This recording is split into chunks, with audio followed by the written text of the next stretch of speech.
The variation on the question goes like this. If a telephone rings in the middle of the desert, but no one hears it, does the telephone make a sound? It's the kind of query where the answer lies at the end of a long, dusty journey. They told us to follow the telephone poles. 15 miles into the Mojave on nothing less than a pilgrimage by unmarked road to an icon. Hello? It is the most remote phone booth in all of North America. The most remote, the most decorated, and based on all the people who showed up one particular day, maybe the most celebrated. I think the juxtaposition of it, the isolation of it, it's beautiful. And now let's take a moment to set things up, because Andrea Wolf came here all the way from New York City to meet a man in a mask named Godfrey. What are we hiding here?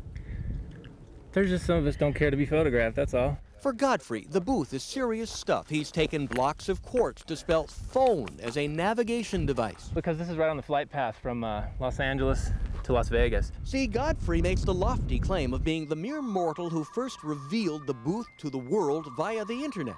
When Andrea saw the booth on his website, she was so touched that she wrote about it on her website and felt compelled to visit. And I have for you a phone booth token from Yugoslavia. Whoa! I was stuck in Belgrade. The question, of course, is why? This is a phone booth, not a monolith. Anywhere else you wouldn't think twice about it. But out here, this booth has transcended, become a symbol for the end of the hardwired world.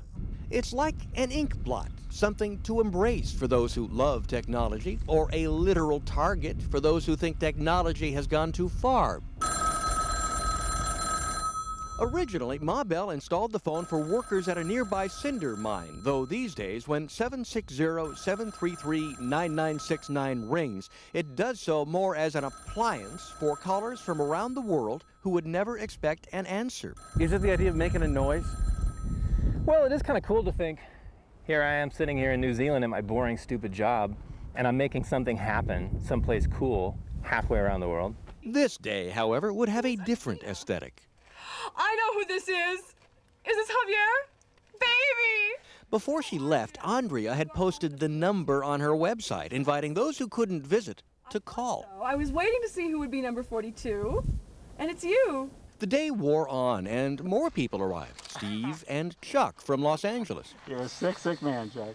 All the while, Andrea rarely left the booth. Mojave Desert, how may I direct your call? Drove all the way out from New York to take over.